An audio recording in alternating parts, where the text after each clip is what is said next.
ओम गणेशाय नमः। हर हर महादेव। दोस्तों, देवताओं में सबसे पहले पूजे जाने वाले भगवान श्री गणेश की पौराणिक कथाओं को जानेंगे, जो कि भगवान गणेश के जन्म से संबंधित है। इसके साथ हम यह भी जानेंगे कि भगवान श्री गणेश को एकदंत क्यों कहा जाता है। तो दोस्तों, इस वीडियो के अंत तक बने रहिएगा। अगर आप हमारे चैनल पर नए हैं तो कृपया कर हमारा चैनल सब्सक्राइब कर लें और देर न करते हुए वीडियो शुरू करते हैं। एक बार की बात है, माता पार्वती अकेले बैठे बैठे मन में विचार कर रही थी और नहाने का सोचा, लेकिन माता पार्वती के सभी अंगरक्षक शिव जी के साथ कैलाश पर दौरे के लिए गए हुए थे। इस विषय को लेकर माता पार्वती विचार में पड़ गईं। स्नान के वक्त द्वार पर निगरानी कौन रखेगा, इस बात पर माता पार्वती चिंतित हो गईं। चिंतित माता पार्वती ने अपने हाथों को रगड़कर मैल निकाल दिया और उसको एक छोटे से बालक का रूप दे दिया। कुछ समय बाद जब माता पार्वती को एहसास हुआ कि उन्होंने अपने मैल को एक छोटे से बालक में डाल दिया है, माता पार्वती उस छोटे खिलौने से मोहित हो गई और उसमें जीवन डालने का निश्चय किया।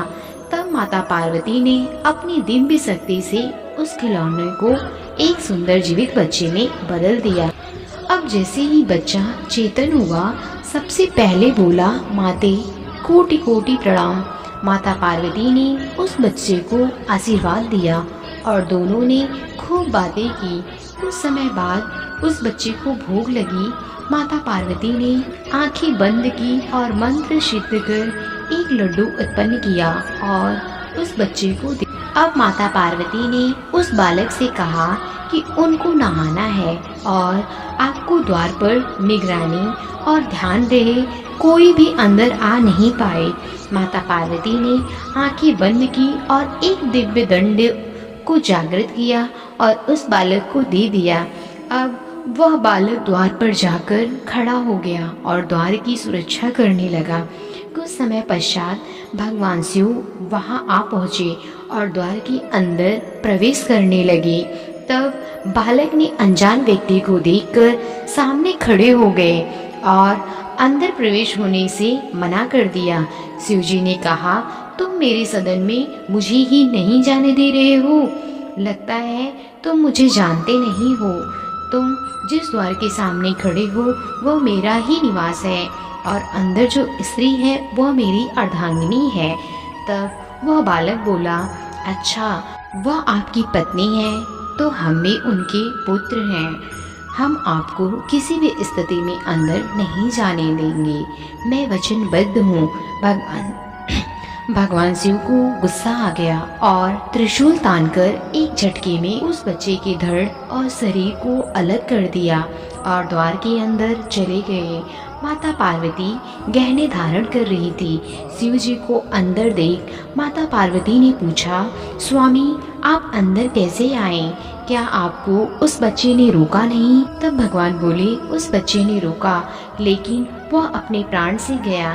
देवी पार्वती शिव जी के यह वचन सुनकर दौड़कर बाहर आई और उस बच्चे के पास आकर रोने लगी। जैसे ही माता पार्वती की आंखों से आंसू निकले तो तूफान का तहलका मच गया और सागर की लहरें आसमान को छूने लगी। सभी देवता घबरा गए और भागकर शिव जी के पास आए।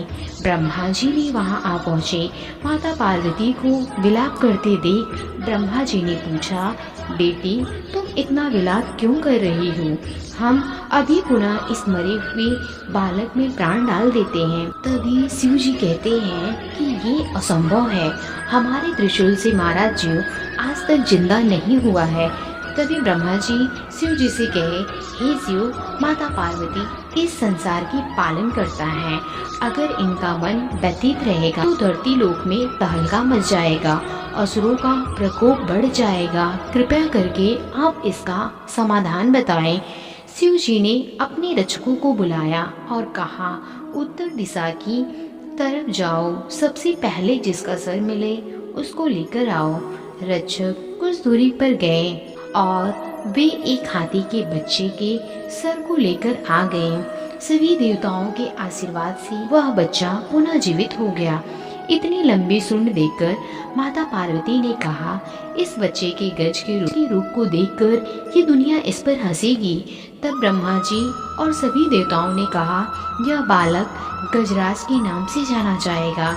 यह बच्चा कठिनाइयों का वध करेगा और समस्याओं का समाधान करेगा। इस बालक की पूजा हम सभी देवताओं से पहले होगी। दुनिया इनको श्री गणेश के नाम से जानेगी। यह पौराणिक कथा भगवान श्री गणेश की जन्म की थी। अब श्री गणेश को एक दंतधारी क्यों कहते हैं? आप ये तो जानते होंगे कि भगवान श्री गणेश लंबोदर, गजानन, एक दंतधारी कहा जाता है। इसके पीछे तीन लोकप्रिय कथाएं हैं। पहली कथा ये है कि इस कथा का प्रमाण भविष्य पुराण में मिलता है। बचपन में श्री गणेश की बाल हरकतों से परेशान होकर कुमार कार्तिकेय ने उनका एक दांत तोड़ दिया। दूसरी कथा यह है कि परशुराम ने अपने फरसे से भगवान श्री गणेश का दांत खंडित कर दिया। इन दोनों कथाओं के अलावा एक तीसरी कथा सबसे ज्यादा प्रचलित है। इस कथा का संबंध महाभारत से है। महाभारत की रचयिता वेद व्यास जी ने की, लेकिन इसका लेखन कार्य भगवान श्री गणेश ने किया। दरअसल जब वेद व्यास ने महाभारत को रचने का निर्णय लिया तो वे अपने ग्रंथ को इस प्रकार लिखना चाहते थे कि बीच में कहीं पर भी उनके विचारों की गति रुके नहीं। इसी बीच वेद व्यास जी को बुद्धि के देवता श्री गणेश का ध्यान आया।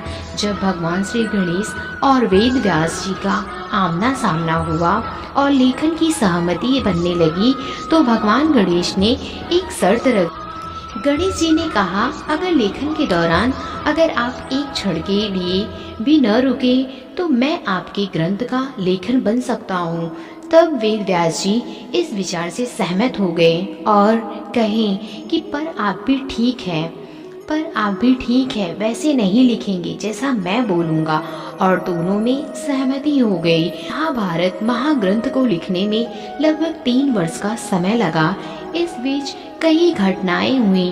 गणेश जी की लेखन की गति को देखकर वेद व्यास जी हैरान थे। इसलिए वेद व्यास जी बीच बीच में कुछ ऐसे श्लोक बोल देते जिसका अर्थ समझने में गणेश जी को थोड़ा वक्त लगता। इसी दौरान वेद व्यास जी अपने दूसरे काम निपटा लेते थे। वेद व्यास जी ने महसूस किया कि गणेश जी को अपनी लिखने की शैली पर घमंड हो रहा है, इसलिए वेद व्यास जी ने अपने बोल की गति को बढ़ा दी। गणेश जी ने भी अपनी कलम की गति को बढ़ा दी। लेकिन अचानक भगवान श्री गणेश के पेन की नींव टूट गई। श्री गणेश जी वेद व्यास जी के वचनों से पीछे छूट गए थे। पुनः उनका साथ करने के लिए भगवान श्री गणेश ने अपना एक दांत तोड़ दिया और स्याही से डुबोकर अपनी गति को जारी रखा। तब वेद व्यास जी को एहसास हुआ कि लेखन की कला में भगवान श्री गणेश को कोई नहीं हरा सकता। जब ग्रंथ पूरा हुआ तो दोनों ने एक दूसरे को धन्यवाद दिया और भगवान श्री गणेश एक नए नाम एक दंत से पहचाने गए। यह थी श्री गणेश जी की कहानी कि उनका नाम एक दंत कैसे पड़ा। दोस्तों, उम्मीद करती हूँ आपको ये वीडियो अच्छा लगा होगा, तो कमेंट में ओम गणेशाय नमः, ओम नमः शिवाय अवश्य लिखिए। धन्यवाद।